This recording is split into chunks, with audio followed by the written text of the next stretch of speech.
Greetings HW100 students, this is your instructor James Stevens back with another mini lecture. This time we are in chapter 9, which pertains to water and electrolytes, and also closely related to this topic is that of hypertension, also known as high blood pressure. You will have covered the importance of water and its many functions in the human body in this chapter, as well as the electrolyte nutrients, potassium, sodium, and chloride, those being the predominant electrolytes. And then I want to take this opportunity to discuss how these minerals and electrolytes relate to blood pressure regulation. And the reason being is that for many years, for nearly as long as I had been involved with nutrition, until very recently, the focus on helping people with high blood pressure was simply to recommend that they follow lower sodium and sodium reduced diets. And that doesn't always work so well in the nutrition world when all you do is tell people to eat less of something or to reduce their consumption of something.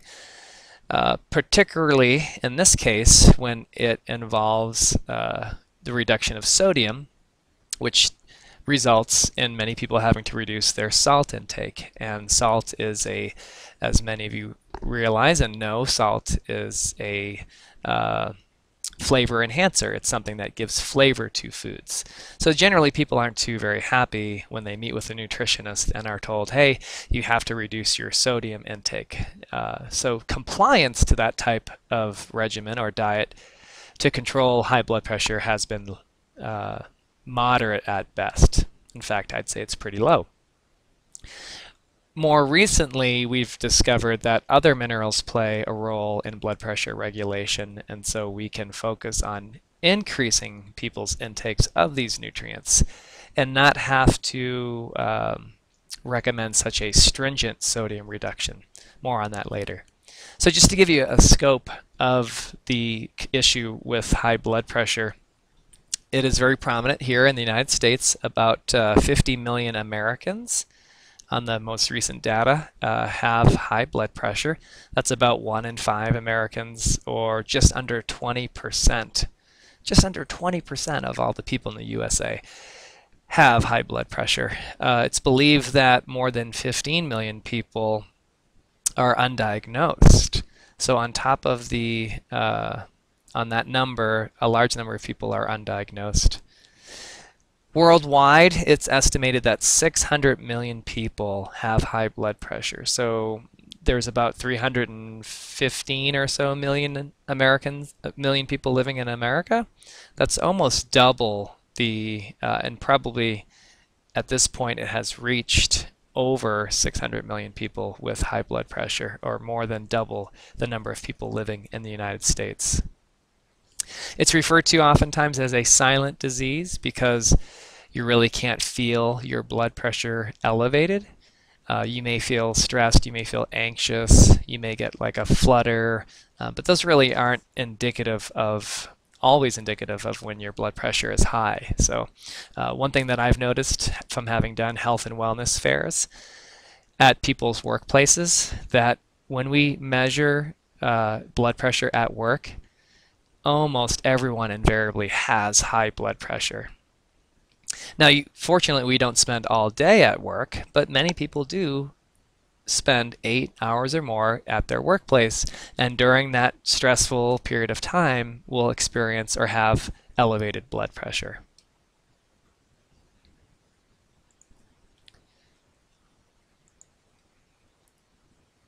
Here we go, next slide. Okay, so your blood pressure reading is a combination of your systolic blood pressure and your diastolic blood pressure.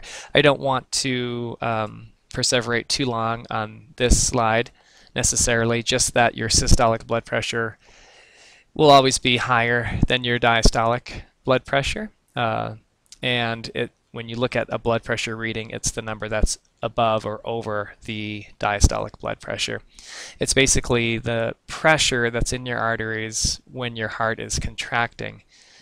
The diastolic blood pressure will be the lower number of the two, and it's the reading when your heart is relaxed. Now, experts have often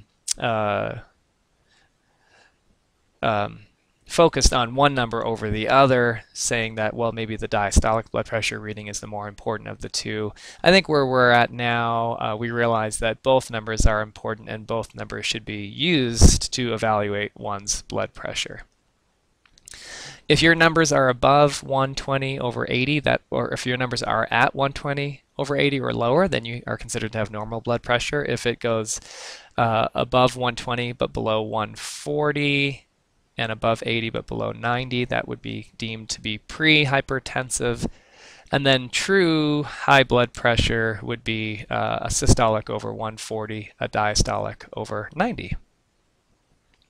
Why do we care about controlling blood pressure? Most importantly, because we know that chronically elevated blood pressure is related to cardiovascular disease, kidney disease, and stroke. Certain things are known to elevate blood pressure: smoking, having other forms of heart disease in some cases, and then it's also seems to be found in different ethnicities, or affects different ethnicities to a greater extent, African Americans and Asian Americans. Family history can play a role in whether or not you personally have high blood pressure. Age, we know that as we get older, the compliance and function of the arteries declines. Being overweight or obese, physical inactivity, too much alcohol intake, and in some cases a high sodium intake. It's not always true that someone has high blood pressure because they consume too much salt, but they may have a family history, they may be older, they may be overweight or obese, they may not be physically active. All of those things could be the primary risk factors, but the excessive sodium in their diet certainly is not helping the blood pressure situation. Okay, so what do we know about other strategies than just reducing one's sodium intake, which, as I alluded to earlier, has a low to moderate compliance? Well, we realize that 3 other minerals, calcium, potassium, and magnesium, additionally play a role in blood pressure regulation.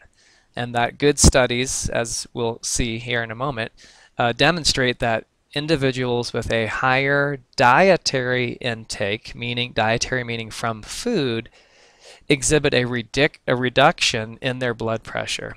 Calcium, potassium, and magnesium from foods also regulate blood pressure and help to lower it. So we know that sodium and too much alcohol can increase it. Certainly reductions in those dietary components can help someone with high blood pressure. We also want to encourage them to consume foods rich in calcium, potassium, and magnesium. And this is what is known as the DASH diet, dietary approaches to stop hypertension. The DASH diet is one that emphasizes fruits and vegetables, typically on the order of close to 10 servings a day of fruits and vegetables in order to meet the needs for potassium. The diet also emphasizes dairy foods, 2 to 3 servings per day of dairy foods, skim and 1% fat dairy foods as a source of calcium. The diet also emphasizes whole grains, beans, legumes, and nuts and seeds on a weekly basis to provide rich sources of magnesium. So it's not really, what we're seeing with the DASH diet is it's a cumulative effect from the diet on the whole. We have these certain food groups that we know supply higher levels of calcium, potassium, and magnesium, but really it's those 3 nutrients that are provided by a wide variety of foods that appear to help with the lowering of blood pressure. Now you might be saying, well, what if I just took a dietary supplement every day of calcium, potassium, and magnesium? Well, scientists have performed that study. Researchers have given people pills, tablets, and capsules of calcium, magnesium, and potassium, and they have not achieved the same blood pressure reducing effects of this DASH diet, high in the foods that provide those. So this is a great instance of where food is medicine. And in fact, most of the pharmaceutical drugs that people take to lower blood pressure will reduce systolic blood pressure by around 10 points. And we can see from this figure, this chart in your textbooks, that following this DASH diet, again, a diet that's high in fruits and vegetables, a diet which contains whole grain foods, beans, legumes, nuts, and seeds, a diet that contains low fat and non-fat dairy foods, can achieve the same reduction as some of the major pharmaceutical drugs. On top of that, if one exercises regularly, if one limits their sodium and alcohol intake, and if one is able to lose weight, we can see a significant reduction in blood pressure from just lifestyle alone. No need for pharmaceutical drugs that we know carry harmful side effects over time. On top of that, not only do people who have high blood pressure get prescribed these pharmaceuticals with harmful side effects, we find that they oftentimes develop a resistance to these drugs. In other words, they go to their doctor, they get prescribed a blood pressure lowering medication. It works for a period of time, maybe a year, a couple years, and then slowly their blood pressure continues to climb.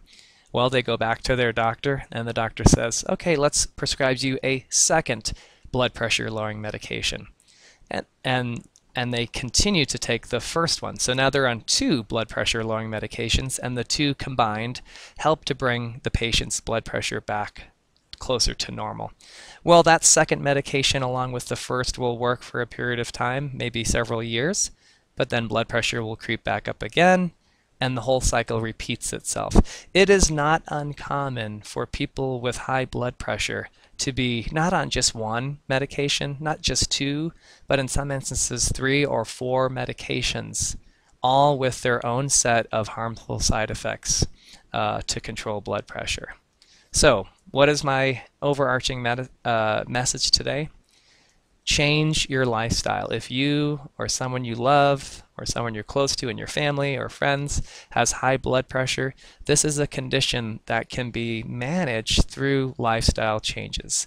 Losing weight, getting more physically active, reducing some of the dietary components like sodium and alcohol that contribute to elevated blood pressure. But very importantly here, we know that there's now a research-validated style of eating known as the DASH diet, dietary approaches to stop hypertension, which is just as effective as the common pharmaceutical medications. Well, that's my time today. I hope you enjoyed this mini audio lecture, and I look forward to discussing another topic in our class.